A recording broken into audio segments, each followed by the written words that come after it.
things that we touched on and sort of like discovered when we were discussing it was that the movie for it like was way ahead of its time, because this would almost be like, it's a feature length Family Guy skit show, but they had that, and basically people's attention span nowadays would easily watch The Naked Gun, and you could easily watch it again and again, and it's incredible. Yeah, it's a good shout, Ross. It's nice also to revisit an older movie like that and not come across anything like massively objectionable. Like no slavery, no, he didn't. No he didn't beat transphobia. women. That's the big one. That seems to be the big one that we're coming across now for like Even- any movie that was made more than 15 years ago is rife with it. Oh, and we'll come to some of that. I mean, like, I think Naked Gun is one of those rare movies that does hold up in the comedy sense, because it's kind of playful, isn't it? It's kind of playful, and yeah, there's some sexy jokes, but really, it's just nice and friendly, and they're not punching down anyone, and that's a rare thing to see, I think, in comedy movies.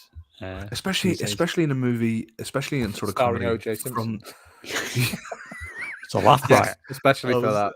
I was going to say, especially in a movie like from that time, where it's not punching down on gay people or minorities or anything like that. There, it was just such a delight to watch. No, I agree. You were thinking of, by the way, Ross, you were thinking of Alicia Silverstone is in Clueless. Oh, she was Batman as well. And she was Batgirl in one of those Batman movies.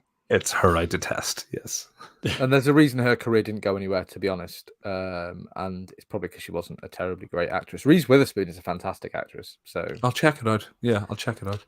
Dave, favorite movie? Scream, without any sort of hesitation there. Scream got you, didn't it? Scream, like, you know when a movie just grabs you and it's like, I've never seen it before. Do you know why? Because we've covered this before. I'd seen Scary Movie before. So even though I'd seen basically the plot of it in Scary Movie before, I'd never actually watched Scream, because I think we've discussed it before. I was a very frightened child. Like, I didn't really like scary movies. I didn't really like horror movies. I didn't really like gore. 180 on that now, because I've realized how horrible reality is. None of that seems as bad. Someone's head getting cut off. Fine, great. That's better than economic collapse, which I'm experiencing every single day of my life. But yeah, that movie, like, number one, the quality of it, I think is just. I think I said that when we watched the opening with Drew Barrymore, is like that in itself is like just this phenomenal piece of filmmaking that really has, like, little bearing on the rest of the plot, but it's just sumptuous. That movie, and so well written. It's a surprising movie as well, isn't it? Because you expect it to be trash, and it's like, it's clever enough to know what it's doing, and it's aping all of the other horror movies. It's a satire. It's a satire of, but while at the same time, it's a film lover's film, homage. Isn't it? Yeah, it's a film lover's film. So definitely, it's Scream, nice. Definitely Scream. An honourable mention, actually. What probably another movie that I saw and really didn't expect to be as good as it was Children of Men. Oh, you didn't watch that, Ross, I don't think you were on that episode. And I wasn't on the episode now. But obviously, Sam had sent us I looked at the plot description, never seen it before. Looked at the plot description, I was like, it's Clive Owen, who, let's be honest, Clive Owen is not a good actor. I think that's a fair comment. No one's going to really come after me for. No, I think he's a good actor in Children of Men, but I think his body of work, his body of work speaks for itself. I'll explain to you what happened. You went, Children of what? And then you read it on IMDb, and you went, eh? God, that sounds bleak. And then you looked at the poster and went, eh? And that's exactly what audiences did when Children of Men came out in 2006, because I think it made like $6 million off a $70 million budget or something ridiculous. So completely understandable, but I think it's one of the best films of the 21st century. Alfonso Cuarón, I honestly think it is. I think it will be remembered. Honestly, Ross, it's in decades to come. A bit like Scream. It's made with such care and like competence. That even though your film is starring Clive Owen, who has all the charisma of a piece of wood in every other film he's ever been in, like, it's really, really, really good. It's a real, like, what's the word? It's got a real Last of Us vibes to it. Yeah. Yeah, you should watch it, Ross. We should do a second episode on it because I genuinely think you would love it. So you've got that was a 2 for Dave there. You cheated by naming 2 movies. I invented the game, therefore I invent the rules. Therefore I cannot cheat, Sam, because I invent the rules. Ross, if you finish coughing your lungs out, what was your most? No, you're not. Are you finished? What was your most hated movie of 2022? Nobody. That was. Oh my! And it was Remind me, what was Nobody? That was at the Bob Odenkirk. That was Bob Odenkirk, and he's like, an everyday guy, but it was also like a badass guy. It was such a paint. Yeah, I mean, I love the fight scenes. That was great, and it was pretty cool to watch. But excuse me, the story and then the narrative was just a paint by numbers. You could read out the synopsis of that movie, and it would apply to any number of action movies. There was nothing distinct about it, about the story they wanted to tell. Just really disappointing. And I really like Bob Odenkirk as well. And if they actually put a decent story behind this, could have been a brilliant movie.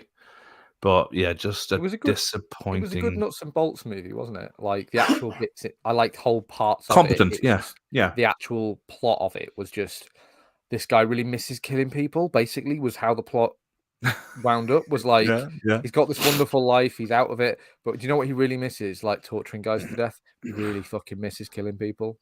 Yeah, and that was the his thematics. Dad is who's his dad? Christopher Lloyd was his dad. Yeah, it was Doc Brown, and there's a big shootout there, and then his brother shows up, and you're like, oh, should I be caring about this because he's been talking to the brother? Yeah, it's one of it was the thematic for me. It was like this. It was the moral core of the movie that was just absolutely void because killing's cool. When he goes up and beats, he basically just almost literally eviscerates the kids on the bus. And yeah, they were being dickheads, but they didn't actually commit any crime. And the movie's like, yeah, brilliant, well done. Well, they'll all be in and out of hospital for fucking years. String them up. Some of these people are never eating food again.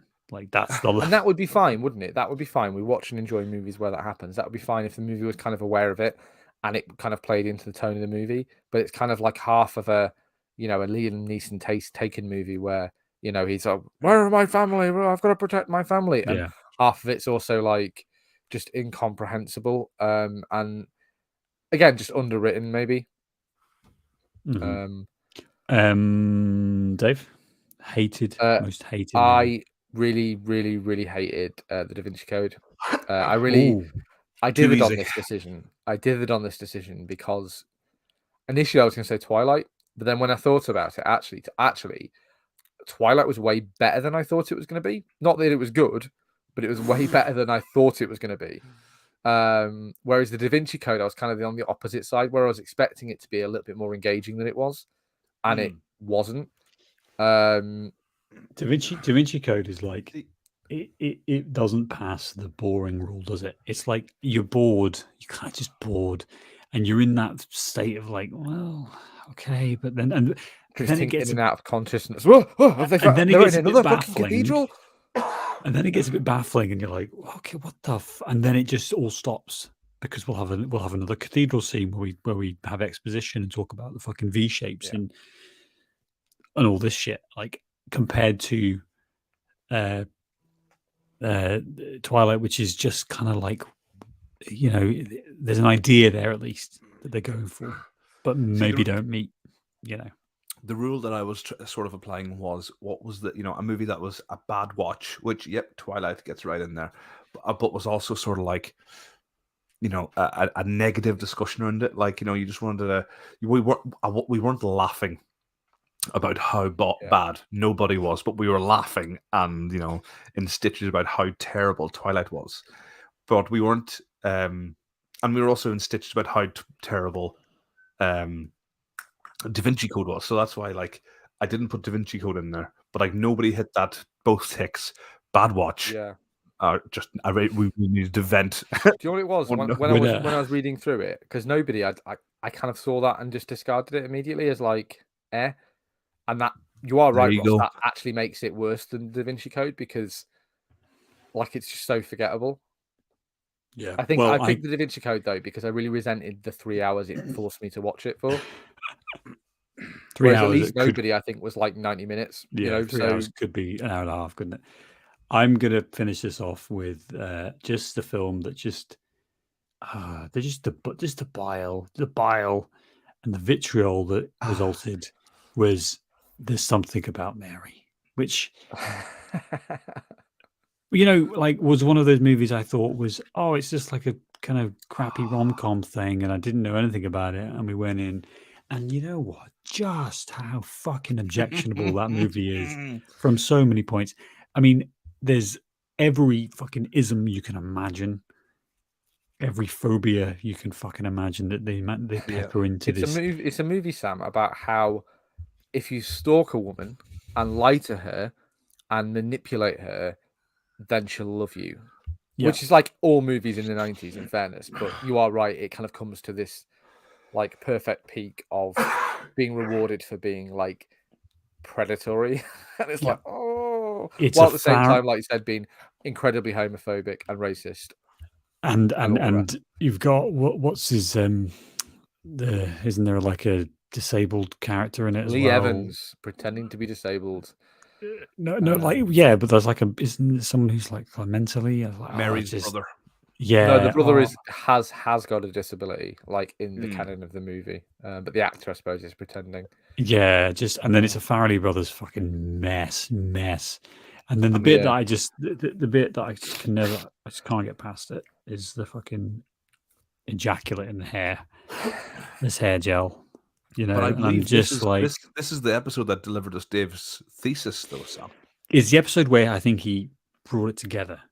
It's the whole basis of the thesis, like a madman with a corkboard and a bunch of red yarn string. Yeah, brought it all together. Do you know what it is, though? Do you know what it is? It's because in 2001, that movie, something like that. In that year, that was the funniest fucking thing you can imagine. Like, and the reason that movie made loads of money was because people could not get enough of Cameron Diaz jizz in the hair and it sticking up.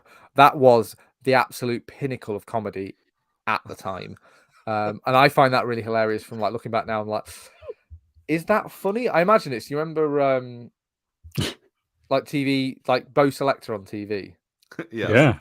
It's the exact kind of same level of humor where it's like, what's funny? Late 90s, late 90s into the 2000s. This is like don't forget Scream, where like the couple have sex and like the 3/4 mark of the movie, and the guy is that like bottled up with jism. You're talking about Scary Movie. Sorry, Scary Movie. Scream. I forgot that movie, that scene in Scream I'm when they're sure this is Scream to the ceiling in jizz. Yeah, it's the different. Well, it is the same movie basically, isn't it? Which is what we hated about Scary Movie. Well, Scary Movie would have also been a good shout of the worst movie of the year. No. I considered that as well. You guys went back and fucking you stand by it. I stand by it. That. No. Absolute I believe what idiots. I said, Sam, Your Honor. What I said was, I was ashamed and embarrassed, but I was laughing, and doesn't mean the film was good. It means you need to reconsider things in your life. Ross, you're already dead to me, so. Score. I never respected you anyway. Fair. Right, so there we go. We know that. Have you even read books, Ross? Can you even read? Can you even read? Do you even have eyes? Do you even know? Do you even know what eyes are? Let me explain it to you. So in a year of patronizing Ross and discussing some good movies, but mostly shit movies, we had a good time. It's our third year of podcasting, I believe. 2023. And as we have discovered in my fantastic promo, we produce more content than 93% of other movie podcasts on Spotify. I mean, I can't attest to the quality of it. I can't attest to the listenership. But there's more of it. There's more of it. It's a stand-up job. It's fantastic. It's the best podcast you'll ever listen to. Well, we are committed to mediocrity. For as long as it takes. Just really undercutting me sponsoring that. And my name's Ross, and I support this message. It's shit. Right, let's move on to the episode. Blah, blah, blah, blah, blah, blah. Because I have thoughts about this movie. Ross, are you okay? I got lurgy over an Ireland, man, and just it proper hurts my chest when I cough. Oh dear. I'm gonna suggest. I'm just gonna do that. I'm gonna suggest there might not be maybe get an hour out of this. I'm not trying to rush this off at all. Talk about. But just if we hit a point with this, because it is a fairly tight concept, isn't it? So yeah. Cool. We ready? Yep. Rossi. Davey. Hello. Welcome to this week's episode of the Imagine a Movie podcast, a podcast where we watch a movie and then we talk about it. My name's David, and there are no two more damaging words in the English language than good job. Fortunately, my co-hosts don't hear that particularly often, so it's not really an issue here. Well, we've got a theme going on here. Prepare yourselves. My name's Sam, and much like J.K. Simmons' character in Whiplash, I throw things and scream obscenities at these two losers off camera to achieve the quality podcast you're listening to right now. And I'm Ross. Dave, were you rushing or were you dragging? Do you know the fucking difference? I like how this movie has awakened. Hold on, Dave. This movie has awakened, I think, the J.K. Simmons like character in all of us, and we're just waiting to we all went at each other there in a way that I think was uncoordinated and quite telling. I have a whole thing on this. Unplanned. So this week, we watched the 2014 movie Whiplash, starring J.K. Simmons. And that guy, what was Reed Richards in that Fantastic Four movie? What was his name, Sam? Didn't even realize that. Words, Miles Teller, apparently. Miles Teller. You can forget that name because he really isn't in many movies. It won't come up again. Probably won't. He's in Fantastic Four, and he was in a TV show. I think that was he was in Top Gun, wasn't he? He was in the new Top Gun. Yes, he's in the new Top Gun. Yeah. So that probably does elevate him to. He's fine. He's a fine actor. He's kind of like but anyway, Whiplash. This was Ross. This is your movie. Now, I had absolutely no expectations going in. Yeah, you're gonna. You know what my expectations were, Sam? Okay. It was like, it's about drumming. And I was leave some tested message up. But then it was about drumming. And also in ways you wouldn't expect would be interesting. This is kind of a bottle movie, isn't it? It's a bottle movie. It's a bottle movie. Not in the traditional way where the bottle episode on TV is where it all takes place in one place, and that's usually for budgetary reasons. It's the end of the season, you don't have the money. But this is a bottle movie in the way that there's really only 4 cast members, really. You've got the main guy, Miles Teller, Neiman. You've got J.K. Simmons. You've got the dad, and you've got the girlfriend. And I don't even think we need to bother naming them because Paul Reiser and Melissa Benoit play Jim, Neiman, and Nicole.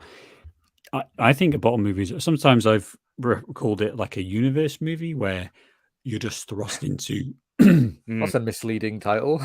No, but the concept being it's a movie where you're shown a world, you're shown a universe, and that the entire movie is encapsulated. You don't need to know anything else that's going on, and also I don't know anything about the high stakes world of competitive music. You still don't. Symphony orchestra. And I'm not going to learn. So this is I would never know. This is a snapshot of a world, a snapshot of a universe that we get to explore. And fucking great. This was really, really engaging in a way that I just was not expecting. Ross, why did you pick this? Tell us. No, fucking all right. Move on. I've got criticism too. Why did I pick this? Well, I'll tell you why. And you're not going to like it. It's because I saw. Excuse me. there was a TikTok trend going about, and it's basically they placed the J.K. Simmons character in like you place him in a random, excuse me, world.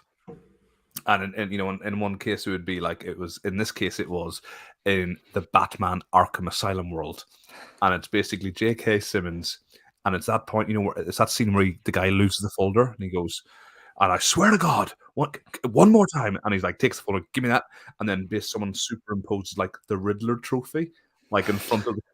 If I find any of these lying around, I will fucking destroy you. And then like it just has the Riddler like pop on the screen, and J.K. Simmons goes, "Get out, or I will fucking end you." And I was like, "Oh, that was a good movie. We should watch that again." Yeah, I thought it might have something to do with your J.K. Simmons fandom, which I'm not attacking in any way, shape, or form. Sounded like a little bit. No, it just feels like for me. Obviously, I've always loved J.K. Simmons in Spider-Man, but I don't think I've really ever. This is like the biggest J.K. Simmons movie I've seen. I mean, I'm trying to. I haven't obviously done any research because we aren't professionals by any stretch, but like I'm sure Sam looks like he's got a J.K. Simmons movie I should know. I'm gonna no, I don't really know. He was in fucking Tomorrow World, with he's in Tomorrowland. What I'm saying is that like this is much more of a J.K. Simmons vehicle than I think anything I've seen. He's not a he is the second lead of this movie. Is he? Like he can probably get away with walking. If he grows a beard and wears a hat, he can probably walk down most streets in the world and it'll be fine. It's like, and that's okay. But I think the reason, oh my God, it's J.K. Simmons. The reason that I think we love him is because he's a great character actor who just he's in whatever role he's in, he really just brings a lot. He brings a lot to the performance, and that probably is encapsulated by Jonah Jameson in the Spider-Man. He chews the scenery, doesn't he? Yeah. I think that's the best superhero character in any fucking superhero movie we've ever seen. Like, fuck your Marvel cinematic bullshit. Like, he is absolutely amazing. Spider-Man is a menace. He's amazing. Absolutely. And it's because I think he's just got this ability now. Transfer, to fast forward to now, where he is able to kind of carry these smaller indie movie. I think I'm kind of like less impressed by J.K. Simmons in this film. Oddly, I think he's fine. Like I think he's important part of the movie. Obviously, I'm more impressed by Miles Teller, and I'm more impressed by just the whole movie, the editing and the way that like it's constructed. I think J.K. Simmons is great, but I also think we could have any, like shouty white man would be fine. Bob Odenkirk. Sure let's get him along. Like Bob Odenkirk wasn't shouty white man, but J.K. Simmons brings like I'm gonna gush over him, but he brings that energy. Sam, you said he he embodies the character. He demands your attention, at a normal pace. And when he dials us up to fucking 11, and I think for this character who's like music teacher, who is, for all intents and purposes, an abuser, and it brings that because before he has his first outbreak, he pulls the main character aside, getting to know him a little bit, and like the first time I watched this movie, I was like, God, what is this gonna be? And then he finds out that his mother left when he was born, his dad was like a writer, blah blah blah, and then within the first 10 minutes of his outburst, he turns that on him. And he uses that to break this guy down. He managed to have a student to get a fucking breakdown, like in tears, within class 1 in the first like 15 minutes. And the way he does that, and it's showing like it's that sort of power and dominance sort of thing, and it just like I'm not in favor of it, but just the portrayal of that and the ability to hone in on that was incredible. It's phenomenal. I've got a whole thing on like what that sort of, because it's related to other sort of like you said, Ross, like spaces where you are the abuser in that situation. Have we had a plot summary that I missed somehow? No, we haven't. But could I just have one slight retort on that? Because I think it's. I'm not saying J.K. Simmons is bad in any way whatsoever. I think he's fine. But and the two names that come to mind happen to be in prominent superhero movies, and I really fucking hate myself for just being like, oh, all cultures superhero films. But Alfred Molina I think would be fucking amazing in this role. Like that presence, that shouty. Also, Jeff Bridges, I think would be. I'm thinking of that scene. I'm thinking of that scene in Iron Man. Tony Stark built this with a bunch of scraps. Exactly. And so what I'm saying is that I think yes, J.K. Simmons is good and important, and he's part of the texture of the film. But actually, I think I'm complimenting the film more by saying he's not the most important bit. The entire fucking thing is brought together so tightly, so well that I think he's a piece in this wonderful tapestry of a movie, and that's what I love to be able to enjoy a film like that. A plot summary from the question. Plot summary. So go on. Sorry, Ross. I was just going to say, This stemmed from the question of like, why was this picked? And it was from, like I said, that TikTok trend with J.K. Simmons. Well, you're right. It's a whole fucking tapestry or whatever the fuck you want to call it of a fantastic movie. But he is very much a big part of that. Yeah. Agreed. Plot Ross, summary. just a sidebar before we do the breaking the fourth wall a bit. Is there any way you could turn off your background blurring? It's driving me mad because it's not working properly. Why? What's up? You see the little hole in your microphone stand? The hole in the microphone. That's amazing. Like where it's just not working. Well, it's not a major thing. I hate to derail the podcast. I think it might be because of his not unlike you, Dave, the mountain of crap that you both have behind you. I didn't want to show it. Yeah, I own my crap. I'm not ashamed of my crap. While you should figure be. While you figure that out, Ross, poor Dave has an aneurysm. A promising young drummer enrolls at a cutthroat music conservatory where his dreams of greatness are mentored by an instructor who will stop at nothing to realize a student's potential. Just laughing at Ross, who's changed his background to bricks for the audio listeners. We can barely see his t-shirt's the wrong color, so it counts the t-shirt as bricks, he's but wearing not his face or his arms. Amazing. This is great audio content, by the way. This is the quality that there we go. He's in the lounge now. There we go. Well, this is how we get people to watch live on Facebook, on YouTube. Clearly, I'm not shouting at you guys enough or throwing any symbols. I think we need to throw more symbols. So let's talk about maybe like the whole idea of this music school, basically. This Harry Potter, but it's music. Like the movie just kind of announces that in a way that I quite like. You don't get him as a child drumming, and you don't get any of that. I like how they've got the confidence to just sort of jump in and he's a drummer at a drumming school, and we're going, and that's it doesn't stop to explain to you what a studio band is. It doesn't stop to explain like about, because we talk about this, like you said something about a universe movie, this being like it's like classical music universe or jazz or but like live orchestral music, and that's a universe. That's its own little like thing that you only really know about if you're really into it, really. Otherwise you're like, it's like a fishing movie or a rallying movie or like an F1 movie. Like a lot of the time the general public won't really know the details, so it's kind of nice how you just jump in and it trusts you to understand what's happening. And this is where I think the competence of this movie really shines, is that, like, number one, there's all these, it's music, and you kind of have to like understand. You don't have to understand, but the film is helping you understand what's happening with the music.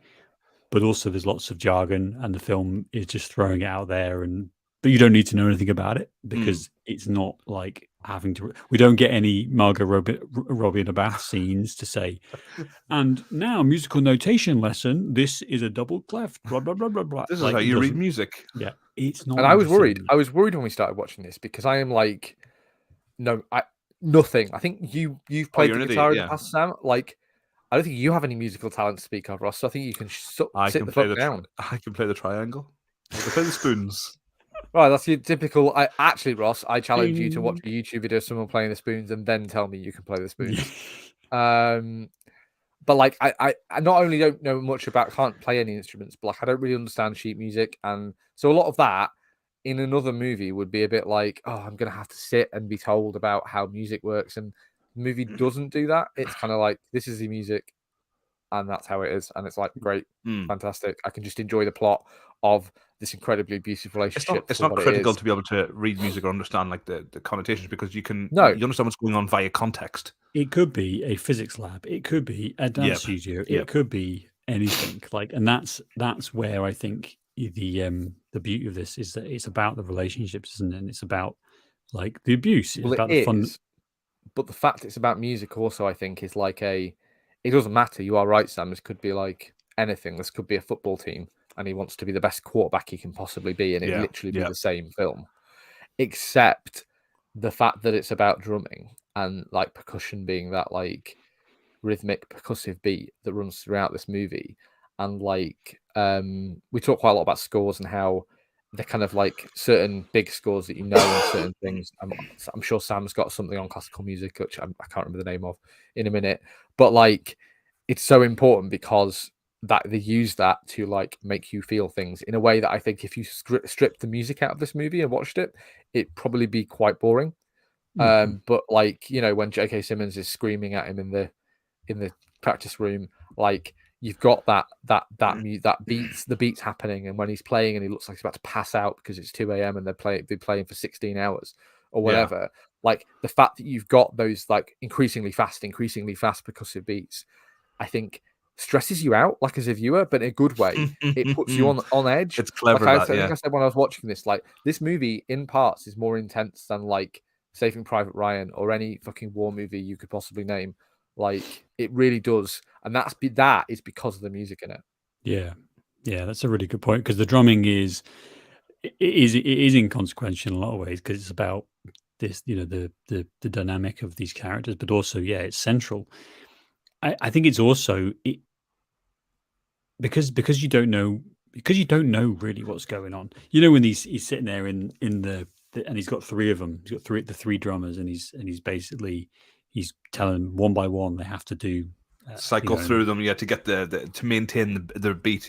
And as you said, I'm not a musician. It all sounds the same to me. Well, exactly, but I'm not. But there's certain bit there were a couple of scenes in that example where one of them was doing wrong and the other one was doing right, and I thought that sounds better, but it wasn't like you had to understand that, because really this guy is demanding, saying you're dragging or you're rushing. But fucking, is that actually happening, or is this part of his game? Like, it doesn't matter. Yes. Well, you have the Elmer Fudd thing, don't you? When which to me struck me as like it's like a first day of prison thing. Like he gets Neiman in to be the drummer, and he's like, right, so I've got to fucking like just assassinate one of these kids in front of him, so he knows how it is in here. Yeah. And he has the thing where he's screaming at them and he says, "What about you, Elmer Fudd, you fat fuck?" I'm going to pick only on this example because it's the only one that's not homophobic of all of his tirades in the movie. That's the one thing I thought, here, this is going to be but that kind of plays into like... We'll come back. We'll circle back. But he's like screaming at this kid and like, "What, are you too busy thinking of cheeseburgers to know whether you've kept the beat?" And then it turns out, the reveal is he turns around and quite calmly tells one of the other kids, like, "Oh no, it was you who was out of tune," but he didn't know it. And that was worse. And it's like, you are a fucking megalomaniac. Yeah, what? Yeah. But that is the that's the starting point. And what I think is super interesting is how this film mirrors abusive behavior. You almost feel in the same position of like uneasiness, because he's saying to Neiman, when he first comes in and says, "You're a little bit off. It's okay. It's fine. It's all good. It's all good. Just a little bit off. Not quite my tempo." Yeah. And it goes on and on and on. And I'm sitting there. Just not quite my tempo, even. I'm sitting there. Wait for my count. Yeah. 1, 2, 3. I'm squeezing the fucking cushions on the couch. Oh my god! I am like, because this is what I'm saying. Because how did J.K. Simmons not win an Academy Award for this performance? He did. He won Best Supporting Actor. Did he? Good. He won Best Supporting Actor. This performance, and obviously, like you said, the other guys Teller's important as well, but like this performance is just terrifying. But it's that building of tension, because because you've seen a little bit of this, and you're starting to understand this character, because that opening thing where he eviscerates this guy for no reason, and then the language all through of abuse and homophobia and all this stuff. It's like you know what's going to happen. You know he's going to turn, and he throws a fucking chair at him, and it's like, and so all throughout the rest of the film, and even right towards the end when he was having a drink with him, I was like, he is fucking with you. I don't know how. It surprised me what he did, but you can never quite trust him. And I think that mirrors abusive behavior, doesn't it? Because people just snap and they're fine, and then boom, and you're like, well, what the fuck was that about? And so you never get to relax. Your anxiety is heightened. And all of the other horrible stuff. And I think the fact that the movie makes the audience feel what the character's feeling, like, that's fucking complicated. That's hard to do. Yeah. That's hard to sequence and to build up and to make it not too uncomfortable. It's a testament to the direction, though, isn't it? And obviously the editing as well. Because I was reading up on the production of this movie a little bit, because this was really a movie no one believed in. So they had to like find the money to make it, and everyone was like, a movie about drumming in a conservatory, nobody's want to go and want to see that. So the director, whose name someone could dig up for me, initially made like a 20-minute like short film, starring J.K. Simmons and somebody else, basically doing some of these scenes. And Damien Chazelle. Yeah. And he used that to like sell the movie to investors and get their money to make it. But then when it released, it only released to like 7 or 8 cinemas or something like that. And that was their like dipping their toe in the water of like, we could still just bail and not invest any more money in this. Yeah. And then it did end up making a bit of money because it then got like a wide release. But you can kind of see why, because on paper, like we read the plot summary, you can kind of see why no one really believed that this could be good. So it's a real testament to the direction and to the editing that like, it's a classic indie movie. It's a classic indie movie of an interesting concept, taken further. I think the full film only cost $3 million to make, and they shot it in 20 days. So it's not, we're talking really, really lightweight. As we said, there's not many characters, there's not many locations, so it's well contained. But what it in that kind of classic sense is that somebody saw Chazelle's talent, or however you want to describe it, and this is a classic. Give this guy a little bit of support, and then he goes on and makes fucking La La Land, like which talk about the Academy Award.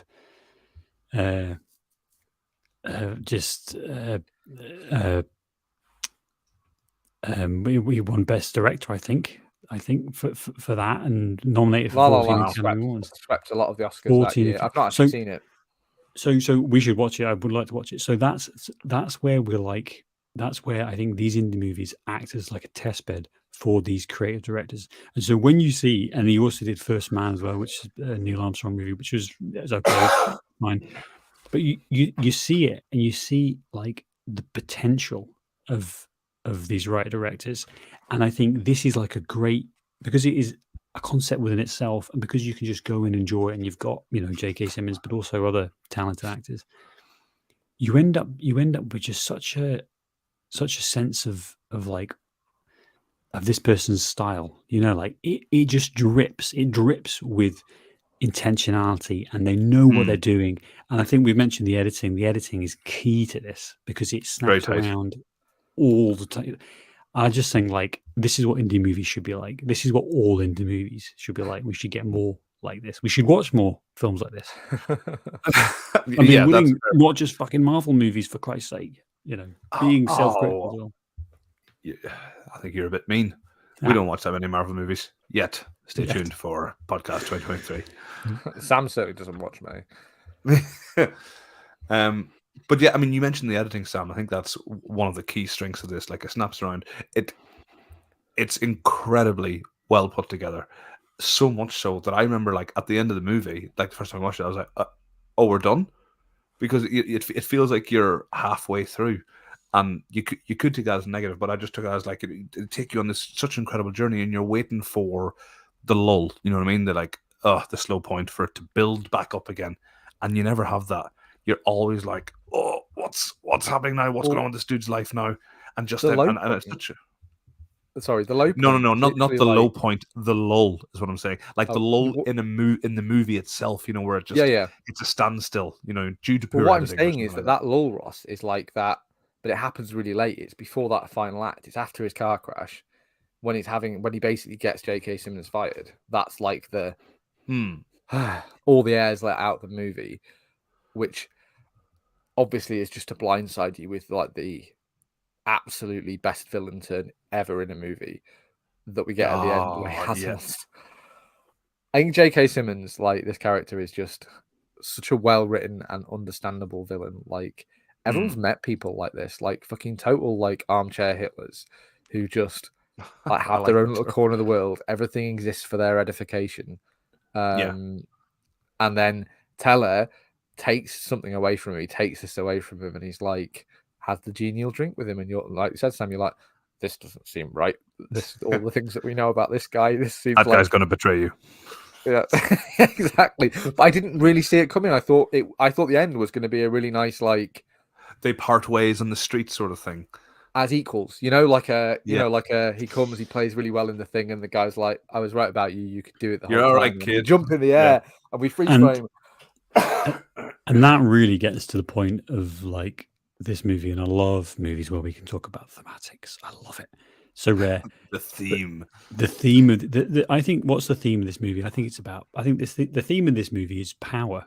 It's about who has the power in a relationship, and obviously that's all about, you know, abusive relationships are all about that as well. It's not about it's about being able to control someone. That's what these people are doing it for. That's what they're getting off on, is having the control over someone's life. And because of their career, because of their desire to become musicians, because of the romantic side of it, which is why if it was about physics, it would be less interesting.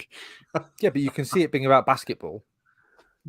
Someone's got the drive, you know, like, and employers, they take advantage of that because they know these people work for less because they want to do it for the love of the game or whatever it is, you know, like, so there's all of this stuff that's tied up in it, but really it's about power. And that scene at the end, spoilers for this movie, is stop saying spoilers. Weird. It's weird that you did that. No, I'm just saying, if you've listened to this and you actually haven't seen it, and you want to have. I wonder what's going to happen at the end of this movie that we watched. We have an audience. That came out in 2017, 2014.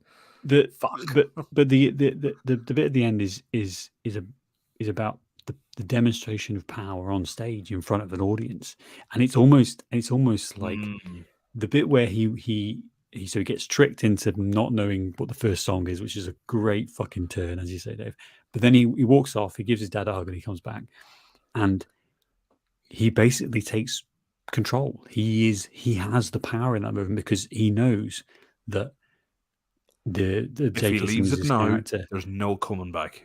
He knows that he can't react. He can't react on stage because he's got an audience. Because actually, he does care about what people think of him, and he wants to have this reputation. And so he says, "It's because J.K. Simmons has set up the stakes of this going in that all of the people who matter in this circle are here watching.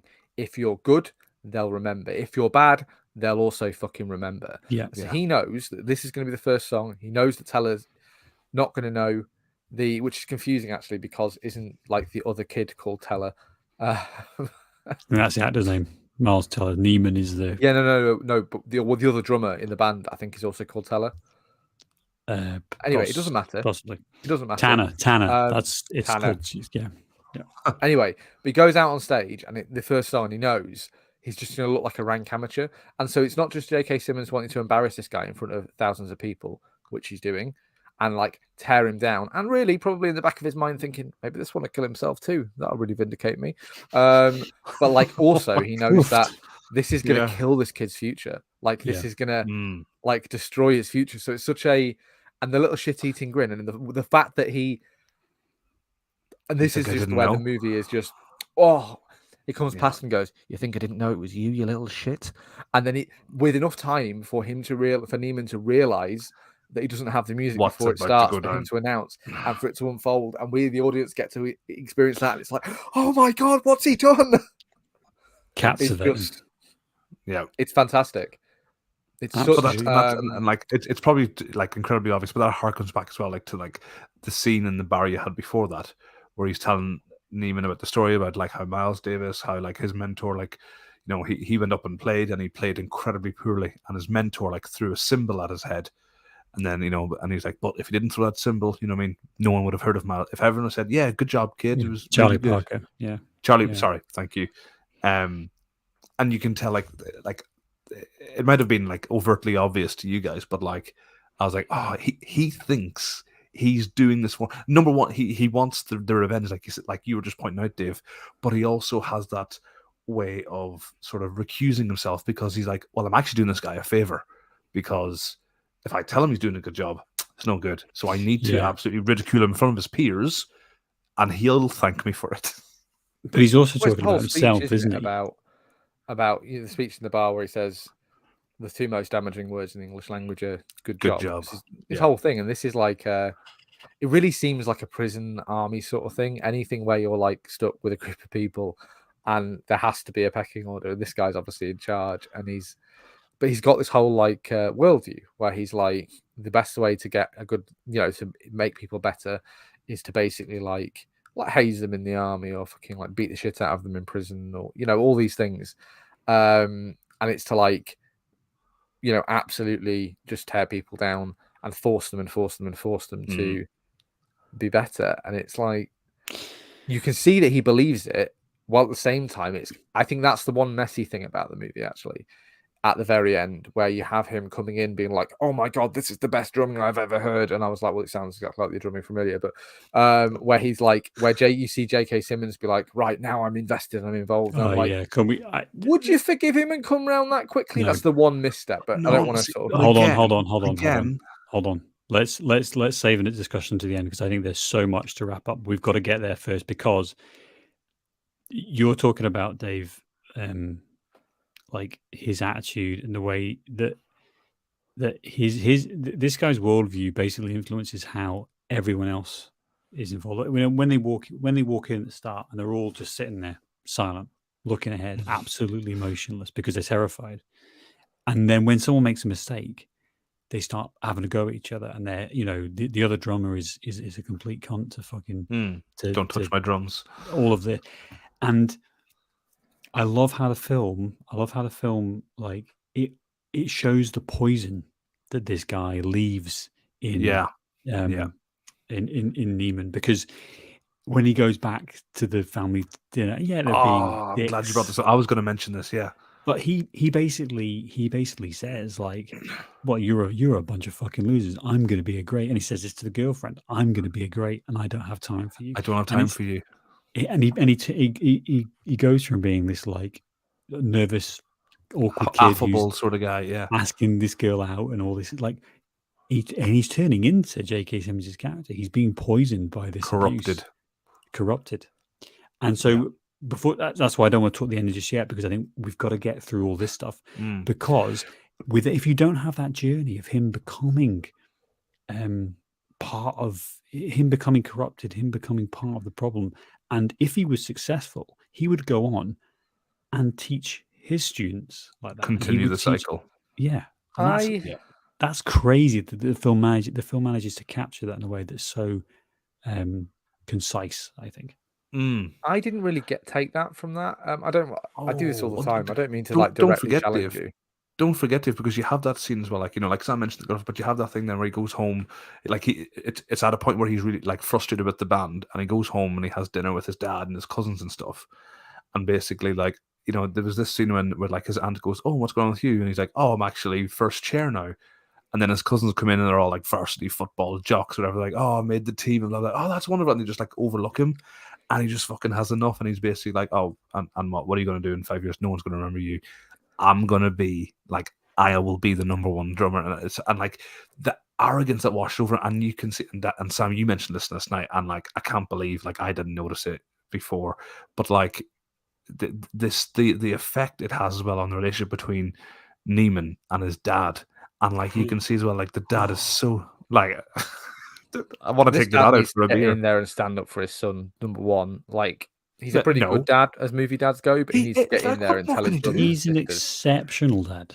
I think not in that moment, because he doesn't jump in to defend his kid when they're basically saying, you're a fucking loser because you play the drums. I'm a quarterback. And his dad doesn't say, hey, you know, what he's doing has value. He doesn't, I'd say the rest of the movie, yes. But in that moment, he does not jump in to defend Neiman against, like, basically these guys saying, oh, well, it's not football though, is it? Yeah. You know? I think probably it's a slight misstep in the film. I think you're right. But in my head, I was like, I think it's because this is the first time he's been exposed to like the dickhead version of his son, the son who's been corrupted by J.K. Simmons' characters. That to me was like, he's a bit like, the fuck. I mean, be nice to people. What is this? You can be a good drummer and not be a dick, because all throughout the rest of the film, they're going to the cinema together. They've got a really nice relationship. I don't know if it is dadcast time, but like, and this comes to the end. Say the line, Sam. Say the line, but I just thought this. I thought this was such a positive representation of a dad in a wash of Hollywood. In a wash of Hollywood, where we don't get very much of that, because he is supportive and he's there and they're hanging out together. It's nice, but also the point where he says, you know, once they realize, and whoever the investigator is, I never really, if that's the police or if that's the university, I was never quite sure. But he's like, don't you think that I won't protect you? Do you think that I'm just going to let this happen to you? And he puts his foot down and says, you are a child. You are my child. And I'm going to take I'm going to take control of this situation. In a way that, because he has lost all the power, he almost like says, okay, I'm taking this. And I thought I was like, yes, that's exactly what you do. Up until that point, he doesn't like us. He doesn't understand the world of professional orchestra musicianing. So astrophysics, in that scene, Sam, what's happening is JK. This is where I sort of like push back a little on your like him becoming J.K. Simmons. I think he's definitely like falling under J.K. Simmons like thrall, and he's certainly like buying into the like being a psychotic, obsessive, like perfectionist thing. But I don't think the end game of that is becoming J.K. Simmons. I think it's more likely that it's the other wunderkind that J.K. Simmons had, who is this sax player who kills himself. And J.K. Simmons tells the whole band that he died in a car crash. We later found out that he hung himself in his apartment, basically because... And so the woman who's talking to Neiman and his dad, she's a lawyer who's been hired by the family. They can't afford to sue the school, but they've hired this lawyer to basically dig up somebody else who will testify and say J.K. Simmons is an abusive piece of shit. So Thank they hear you for about watching the movie for us, Dave. His car crash, and they say basically like, listen, I think we can take this guy down, because that's all the family wants, is basically for this guy to no longer be on this faculty. Yeah. But I think that the way Neiman's going is like, I don't think he's going to end up abusing people in the way that J.K. Simmons is. I think he's going to end up. Just hear me out here. I think it's more likely that he's going to like graduate as a really good drummer, get a job, but then like just crack with the pressure of it all, because of like the only way he's learned how to be a better drummer is this incredibly like nasty and abusive like situation, and the bleeding hands and the blood flying everywhere. Like, you got a bit where J.K. Simmons says, clean that fucking blood off my drums, you know, like later on in the movie. And I think that more likely is that he is setting the first feet on the path where in 3 or 4 years it all gets too much and he hangs himself in his apartment. Like, that for me feels like more, because this guy is the victim, and I don't think that like necessarily that people who are victims of abuse, which is what this kid is in this movie, I don't think it's necessarily a one-to-one that an abused person becomes an abuser. I think quite often it's not remains an abused person. It's not a certainty, but it's also not out of the question. And like, to be honest, having you explain as well, like I can see either scenario, and I like to think, but I side with Sam because of what you see with how he treats his family, with how he treats his but with how he treats his girlfriend, he's conveying the same traits that his teacher was, you know, to people that he deems on a lower rung than him. I just took that as this isn't to sort of argue with you, but the way that I took that was just more that this is a movie about, like, you know, if it was a movie about lawyers, if it was a movie about like the top law school people in the country, like, to get to be to even attend the top school for anything in any country, you kind of need to be like an ambitious, cutthroat son of a bitch, like generally, just to achieve that level. You need to be really clever and really lucky, but also like really fucking just like aggressive and to do that. So I took that speech of like basically him saying that like, I want to be the best, Yeah, but Definitely. isn't it great though to be able to explore this, like to have that interpretation of what was going on inside a character's head? And that is the other thing about these type of movies that we so rarely do, because they're actually really difficult to make, is that you're sitting there going, I wonder what's going through his head. Like you get to decode. Oh, yeah, it's fascinating that we can argue about that, and I don't think either of us is wrong. No, it's like, about interpretation. It's interesting how you interpret these things. It's about interpretation. I love movies that allow you to do that. That allow you that trust you, and also add in a little bit of ambiguity about whether or not this is what's going on. The other thing that I think is interesting is that this was Chazelle wrote this based on his own experience in, I think it was either jazz school or high school jazz band. Yeah, like the how competitive it is between players, and also I think there was a conductor who died in 2003, so he was long dead before he gets the film about him, who this was kind of based on. But what I found interesting is that it's so extreme, this behavior, and the whole atmosphere and environment is extreme, but I found it believable. Like it felt believable to me, and I wonder if that was the same reaction that you guys had.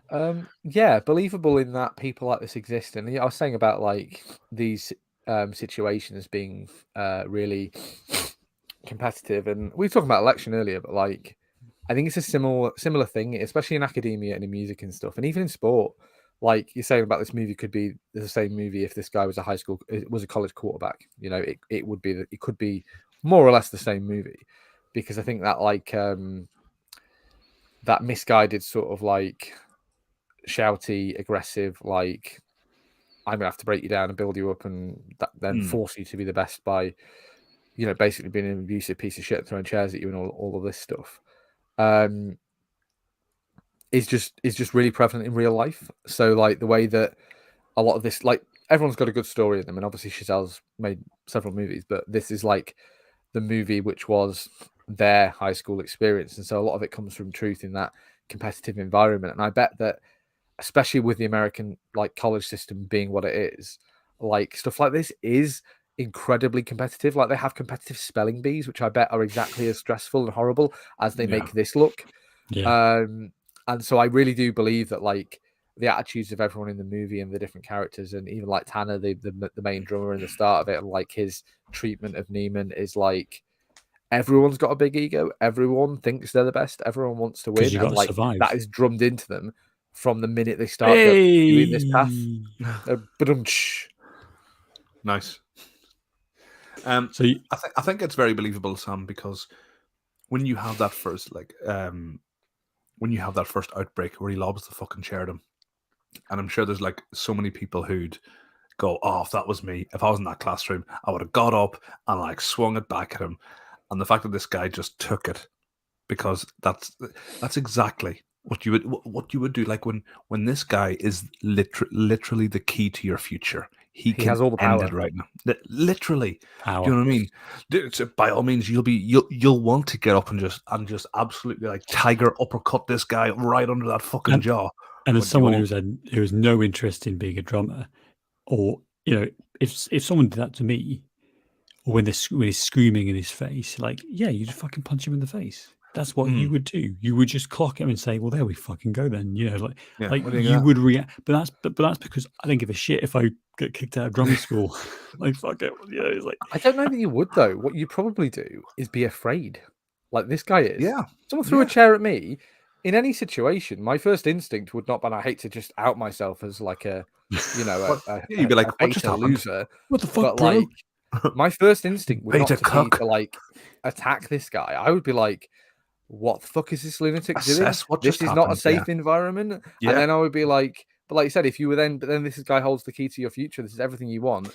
You would just take it. And this is how abuse happens. Yes. Is because this person is in a position, teachers especially, are in a unique position because they have all the fucking power. It's why there's all sorts of legislation and all sorts of rules. It's why this guy gets fired at the end of this movie. It's really because like this isn't okay, but nobody wants to say so because you are king shit in this conservatory studio band competition circuit. You are the fucking best.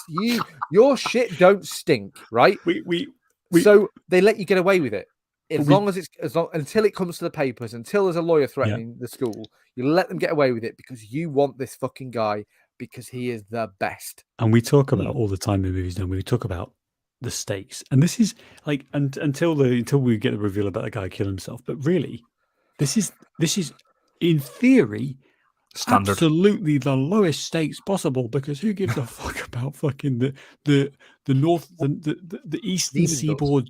But hold on. Next stop regionals. Yeah, exactly. The eastern seaboard junior fucking college jazz circuit. Like, who gives a fuck? Who gives a? But because obviously, as you say, as you're getting to, I think, Dave, it matters to the people. It matters to them.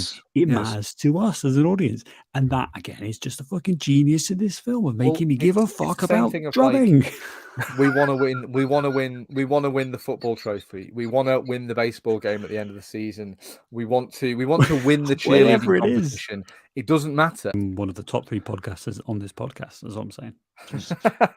Dave and the teacher share quite a lot of traits, a lot of abuse going on. Yeah, did you hear that? He's been corrupted. He's been poisoned.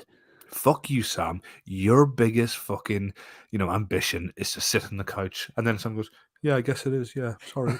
I mean, I don't know what I was Ross, thinking. I appreciate your defense. Problem is, that's absolutely true. That's like completely true. If I could not do anything ever again. Oh my God, he got to you, Sam. He got to you. Yeah. But what I'm saying is that's the one thing, that's the magic bean of the movie. The movie has to convince you that this guy really fucking cares about this, and he do. And the girlfriend scene is a huge part of that, where he has the whole like, babe, eventually you're going to say, stop being a drummer, and I'm not going to be stop being a drummer, so I guess it's Splitsville for us. I think that's how verbatim how the speech goes. Yeah, I believe that's how the script is written. Did you think, I thought that was maybe the, that was maybe a scene in the movie. Population, that was just a little bit too on the nose of like, I think I kind of wanted, I didn't want the scene in the diner. Maybe just show me what's happening rather than him literally describing it. Maybe have her say, maybe you should quit the band. And maybe rather than him saying, being a fucking total misogynist and saying, listen, babe, girly girl, you with all your women eventually, parts, even though I'm fantastic, eventually you're going to want me to play less drums and spend more time with you. However, you ain't drums, you ain't. Yeah. And but like, rather than having that speech, which I'm sure is in there literally just to maybe save like runtime, maybe you could have a couple more scenes, because the girlfriend Nicole is in about 4 scenes in this whole movie. I think it probably reflects the limited nature of the budget and all that. It's just a tiny little blemish of like, it's a little bit coarse, that scene. I just felt like edges could have been a bit heavy-handed, isn't it? Yeah. Anyway, but so are we ready to talk about the ending of the film? Because we've built to this point now where we understand this guy.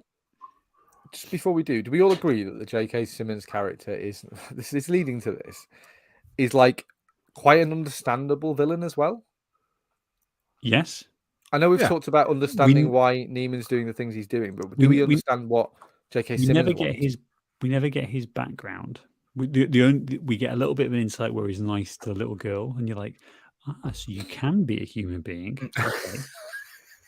But we never really get why. We never really get pushed. I'm not advocating for this to be in the film, but I don't like. Where's this come from? Is he just evil? Because if he's just I think evil, that's what the movie's saying with that scene with the little girl. I think the movie is saying that, like, yeah, he's an abusive piece of shit, and obviously this is really horrible, but like, he's still a person. I think that's what the movie's stressing, is that he isn't a Bond villain. He's not evil. He's doing this thing because he believes. Sorry, go on, Ross. An important distinction, though, is that he realizes that what he's doing is way over the line and way fucking horrible. Because, like, say, yeah, that scene, the girl where he's a human, he's like, "Oh, you're gonna come and join my band? Okay, high five."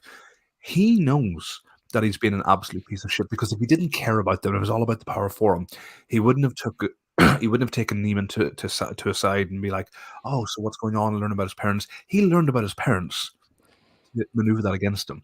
He knows he's being a horrible cunt, but in his mind, it's all for the good to create one of the quote unquote greats. So, yeah, I understand him but he believes his own spiel. I think he thinks it works. He thinks that the system works. Yes, and that's the reason, Ross, that he's okay with knowing he's being a piece of shit, because he thinks, like, everyone who is evil really does believe that they are doing things for the best. They really do believe that the choices they're making and the things that they're doing are the better things to be doing. And that, I think, is what the movie is trying to highlight, is that apart from the petty revenge at the end, I say petty, this masterful revenge at the end, like, this guy really does believe that by being a total fucking arsehole, he is this fantastic trainer. He's this fantastic, he's the coach, the football coach. He's this fantastic coach, because he turns out he is the coach of the Mighty Ducks, the evil one. He is the best arsehole, because that is exactly a one-to-one, like, because he believes it works. So he believes that the ends justify the means. Which is part of the whole, which is part of the whole thing about abusers, isn't it? It's like they don't ever think, maybe I'm being unreasonable, because they are so wrapped up in their. Fantastic. Am I in the wrong? No, that's crazy. Yeah, that couldn't possibly. No. It's the children who are wrong. It's and that again was where the film is like tying up so much, and it's embodying J.K. Simmons' character with so much in a way that I think is really, it's just so accomplished.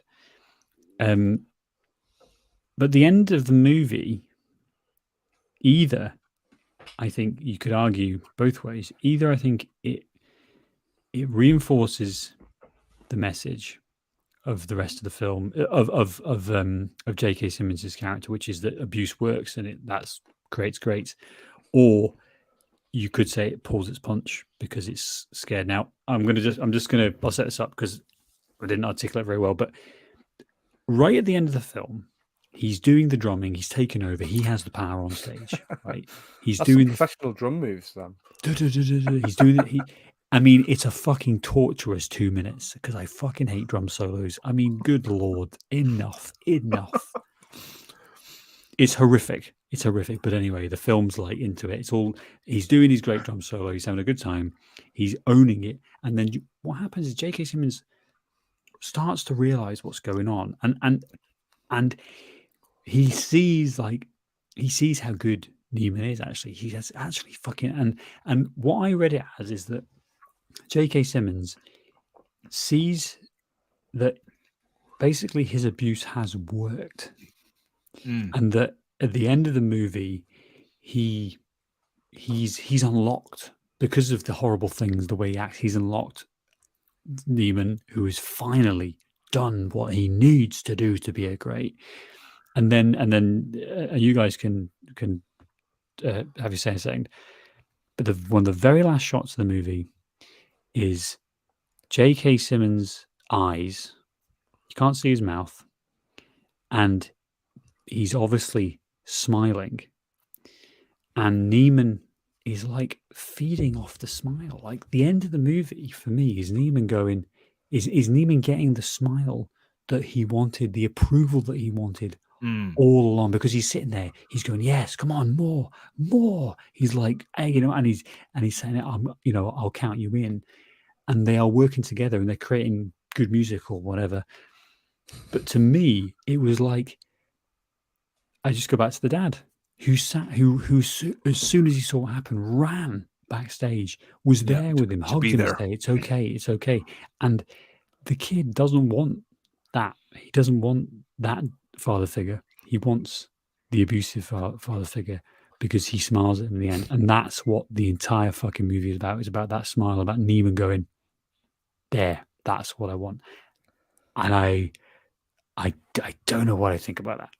Like, I think it probably works for the movie, but that feels like J.K. Simmons was right all along, is what the movie ends very with. jumbled. I agree. I was going to describe it a different way. For me, just to simplify it, it felt like it was glorifying this pattern of behavior.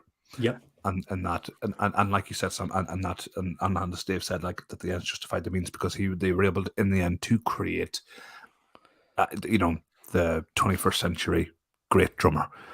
And I keep going. This is what I was telling you last night when I keep going back and forth. Are they glorifying it, or are they sort of? Is the movie saying this is what it's like? This is how much of a piece of shit this person is. But they came through squeaky even clean. After all this, even after he humiliated him on stage just seconds ago, because he smiled at him, because that's how much power. I genuinely don't know. I can't decide if they're putting a pretty bow on it, or if it's like a through the looking glass. This is what it's like, and I'm okay with not knowing. I'd love to know, but I'm okay with not knowing. That's genius. That's fucking genius. It's quite discordant. I felt that the end was the messiest part of the movie, even more so than the breakup speech with the girlfriend, because I think that the turn of, because J.K. Simmons is acting his fucking arse off, and Miles Teller as well is doing a good job. The scene outside of the jazz club where he says, "Hey, I need a guy who knows how to play the thing. Take the weekend, think about it, no pressure." Is just like a total, like, obviously an abusive, manipulative move. But at the time, in the moment, you're like, "Oh, maybe this guy's all right now. He's like out of this, like, the high pressure. Maybe, maybe he's like breathe, and he's like, actually, maybe I don't want to be around all these fucking obnoxious kids like you think they're the next big thing. Maybe I can just play fucking piano on stage and be cool like that." The turn to then have the no music thing, and it's almost the James Franco like Spider-Man 3.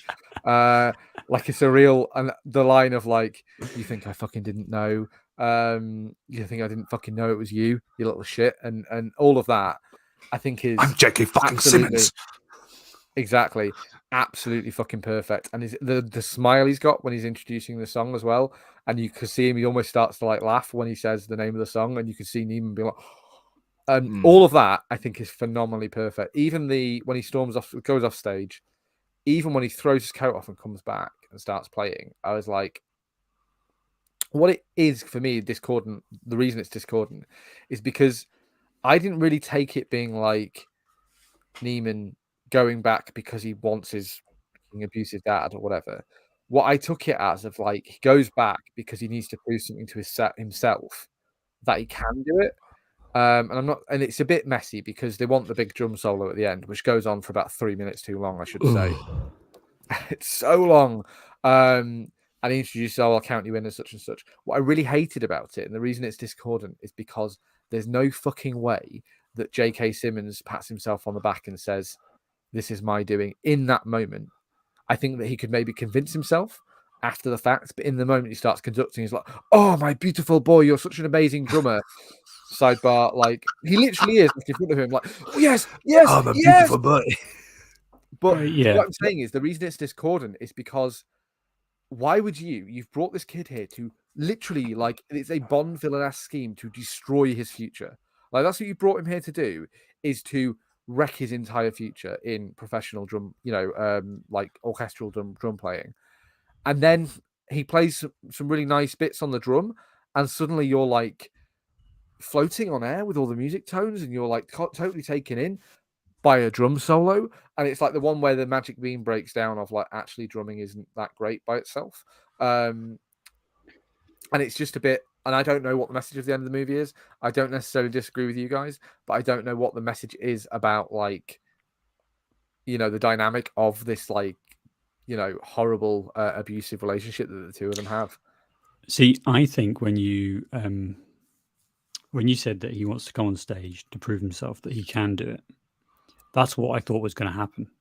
And I thought what he would do is go on stage and he would take the power back on stage in front of everyone and say, "No, this is mine. I control this situation. I'm not going to let you control this situation." And he does that. It is a total fuck you 45-minute drum solo that just goes on forever. And it's horrible. 4 hours long, I think.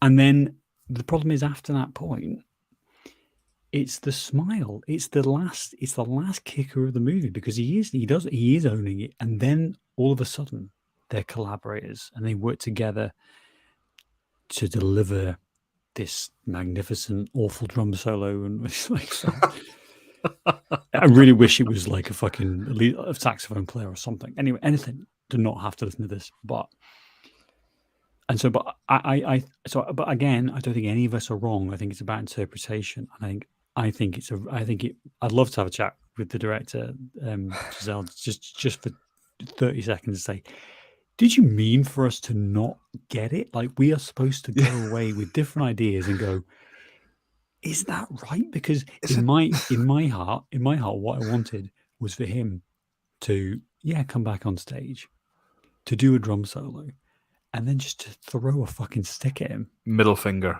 walk off, and give his dad a hug and say, "Let's go. I'm done. It's over." Like that's the nice Disney ending. That's all tied in a bow. It's lovely, and we get to have that conclusion. And the film is like, I'm going to give you half of it, and also he still wants the respect of this abusive piece of shit, and that is, I think, great. That's great to leave you. I think that actually we're maybe even overthinking it. I think the actual message the movie's trying to say in this end scene is much simpler, and like I literally think it's that J.K. Simmons is so impressed by his drumming that he is just caught up in the moment of conducting this amazing drummer. I think that's literally what the movie is trying to like telegraph to you, is that this guy's come and had his like. Nah, I know you're shaking your heads and frowning at me, but I think that we're reading into it because I think it's a really like cleverly and lovingly made movie. But I really do think that like that is what the movie is saying, and that the most simple explanation of what is happening in this scene is that. So it's probably that. From a screenplay point of view, I disagree. I mean, first of all, like J.K. Simmons' character, his ego wouldn't allow himself to be so overwhelmingly impressed by someone who dicked him over. Sort of like, you know. So why is he smiling and directing him then, Ross? Maybe sort of like, you know, warming to him to a degree where it's like, okay, now you're doing something here, but to be overly impressed to go, oh wow, he's doing it. That's my boy. I don't think his arrogance would let him get there. I think what he's impressed by the fact that Neiman matched his power. Like it goes back to that theme. It goes back to that he took control, he took power, and he did a 45-minute drum solo. The solo gets longer every time you guys. This 8-hour drum solo. And he's not even impressed by the drums because he's a fucking psychopath. He's impressed by the power, by taking control of the situation and saying, actually, no, I'm going to do this. The problem is that the movie's like, so really, it's about the power. It's not about the drumming. It's not about the artistic. It's about, that's what even Neiman's getting off on, is actually having. I get what you're saying from a literal point of view, Dave. I think. But this from a literal point of view, no. But that's what the film shows. But what I would be incredibly disappointed if I had my 30-second lift conversation with Damien Chazelle and he went, "Yeah, I didn't really think about it." I'd be like, "Oh, well." No. I think they thought about it. But I think that what I'm saying is, I don't think this is like a. I think that the abusive relationship between them is very, very present throughout this movie. But I just don't know that it's as intentional as we're interpreting it as. And I don't mean that in that way. What I mean is that the turn at the very end where he starts conducting him and the smile and things, like, what possible explanation for that? Like, can't be J.K. Simmons smiling because he's got this guy in his power, because he hasn't. This guy has come on stage and rubbed your face in shit. Like, the only possible reason he's smiling and happy is because, like, he's absorbed in the music, or he thinks this guy really is a great drummer. It's about you still look like shit because this drummer's come on stage in front of thousands of people. You're the professionals, the top of your profession, and embarrassed you because he's counted the orchestra in, and you're sat there fucking with your dick in your hands. That final scene isn't about J.K. Simmons, is it? We're mixing up the names and actors as usual, but it's not about J.K. Simmons. It's about Neiman. The smile is for and about Neiman. It's him. It's his moment. And the question is whether or not he's like that the smile is gratifying for him. I think whatever J.K. Simmons is thinking about, he is probably just caught up in the music, and that's fine. But what it means is that he respects Neiman's playing, and he respects the fact that he fucking did this 49-hour drum solo and took over and almost tried to humiliate him. So it's once more again, about I can't say that's how I interpreted it. Yeah, I don't think we're going to come down on an agreement here. I really don't. No, I don't. That's great. But that's great. Either or is completely, tenable. What a rare thing. Either is possible. What a rare thing to finish a movie, and three of us come away with different ideas, and that is where I think just the absolute craft of this movie, the absolute absolute precision fucking filmmaking on a $3 million budget to encapsulate to give us a whole world of drumming that I give no shits about up until this point. Well, you can see where all the money went, and there was one car wreck, and all of the people playing instruments in this are just musicians. paid very little, but to introduce us to this world, to also then bring two very, very interesting characters together, to take us on a journey with proper arcs, with proper we watch movies with 10 or 20 times this fucking budget, and we go nowhere near the level of storytelling that this film manages to achieve with $3 million, and that's just like.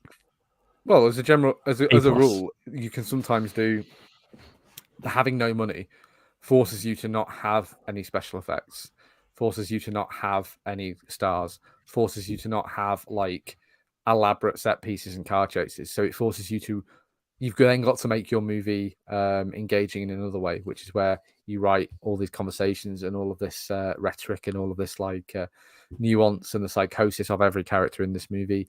And you write all that in and basically just have more scenes of J.K. Simmons like saying some of the most obscene things you can possibly imagine to these poor kids, this was a stressful watch. I really, really enjoyed this film, and I think in it, like we were talking in the year recap, but like in a way I wasn't expecting to like it. Like I was expecting it to be that's the wrong way, Ross, but like if you told me that, if you'd said, oh, this is a like a frantic, stressful, edge of your seat movie starring three people, and it's about like classic instrumental drumming, and I'd have been like, Ross is recommending this. You know what? I'm getting a fucking raw deal here. I recommended Color of Money. Boom. Fucking Imaginary Podcast. 6 thumbs up. Ross, you are killing it lately. You really are. But you've also dug yourself a really deep hole with the amount that you defended Scary Movie. Like, so still paying some of that back, buddy. But keep them coming, because this was a surprising. This was very good. Watch. One very final thought, and we can finish. Is like, this is such a male movie. It's mad. The fact that there are no women in the orchestra in the band is like, it totally makes sense, and I think it's representing. I think it's representing probably what a macho culture and all the homophobia from J.K. Simmons. But I was like, do you remember that scene where he was in the the sort of like the junior orchestra, and he was basically like listening to people like to pick them out, and he's like points at a girl who's in like the first chair for an oboe, whatever. He goes, "Oh, your first chair." She plays half a note. Yeah, let's see if it's because of your talent or because of your looks. And like he says, half note. Okay, looks next. And then I'm like, oh my god, there are. I correct me if I'm wrong. There's exactly one named woman in this movie, and it's his girlfriend. Yeah, I don't think this passes a Bechdel test whatsoever. But no, because there's only one named woman in the whole movie. Maybe the woman who did the lawyer, but I don't know if she's named. But I think it's probably again intentional. It's to represent the macho-ness of this world, and J.K. Simmons is I don't think macho-ness is the wrong word. Toxicity. I don't think it necessarily is representative of, because it's a universe movie. which is a really we're going to have to workshop that title section. It's a really a bottle verse thing. Because it's a bottle verse. I like that. Well done, Ross. Because it's a bottle verse. I love it. Like it's painting a picture of this this exclusive society. So the fact that it's all men and mostly white men, like that's less about because this movie didn't want to hire diverse actors to cast. You know, it's not a Marvel movie with made up people in made up places. This is trying to like paint the picture of like, and for the same reason, if this was a movie about the skull and bones at Yale, like it would also be white men. Do you know why? Because in reality, it's all white men, and that's the story you're telling. And maybe not maybe just adding give this movie a pass because maybe could have cast another woman here. Maybe adding a woman into the main band and that how does she react to that? But then you'd have to. I don't ever want to the main story. But I don't ever want to say like, oh, well, you'd have to have a woman's fucking arc in it. I'm just saying that. I just think it's interesting to note, but it's not. Yeah, there's not much more to say beyond that. I don't think because the film's not really going there. Yeah, maybe it should. It's kind of like but if it you doesn't. accused a movie about an American football team of not having enough women in it. Like if the movie is about a male sports team, there's kind of a justification for it mostly being a male movie because let's make movies that isn't to say that these exclusively male little enclaves that we have in society are good or fine, but it's just to reflect that is how they are.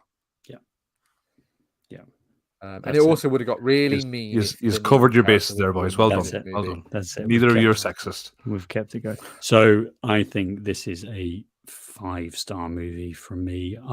Cracking movie. I'm really surprised it didn't win the best picture that year. Best bitch of the year. Best bitch of the year goes to J.K. Simmons. You bitch. There goes your fucking misogyny cred. Best picture. Picture. 20 minutes of trying to defend yourself, Dave, and then you just blew it all away with that horrible gendered insult. Christ. Or he could have meant it as a sassy person term. Like, this bitch knows how to podcast. Ross just dragged himself down in the gutter as well. Move over, Dave. Right, the best picture of that year was Birdman. Oh. Which is it's all right. I think this is a better movie than that, though. But this is an indie movie. This isn't going to win. This isn't this level of isn't going to win. Save that for La La Land. The same director swept the Oscars with La La Land. So I'm not saying that. Obviously, that's not an indie movie, but I do think that Ryan Gosling movies like this do sometimes win the best picture, and I just think that this Birdman is maybe like best director feels right. It's as good as this. Best director feels right. Like that's I think that's a fair. Great. It was nominated. So all in all, 6 thumbs up from Imaginary Movie Podcast. Yeah. You're welcome, lad. Well, Jesus, I was just counting. I was like, "Yep, that's right. 6. We are smart men." I do appreciate your shit-eatingness when it comes to when you occasionally recommend a good movie. But I think what we're gonna have to do, I think, is set up some kind of spreadsheet so we can really drill down into the films that Ross recommends. That's fine, as long as we started from the start of 2023. No, hold on. We're also going to have a column. Does Ross recommend the film? Yes. Does Ross turn up to fucking record the episode about it? What is this? What is this? I've got your HR file, Ross, that you remember from the WhatsApp chat. I've got it right there. This is the abuse I'm talking about. No, it's like a list of crimes, Ross. There are people looking for you. Where in the world is Ross Griffith? Not recording a podcast about crap movie. Anyway, we'll be back next week with. I would be amazed if we do a movie next week that's as good as this movie. Which I think is the best. I want to do something light and just it's not going to fucking kill us. So maybe I don't know. So let's get out of here before I fucking destroy you.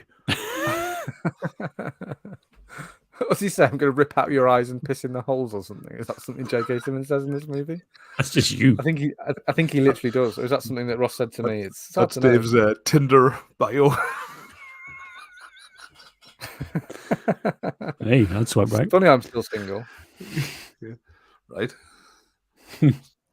Stunning you fall for my catfishes. All of Tinder is just me and Ross catfishing me, but 90% of the traffic.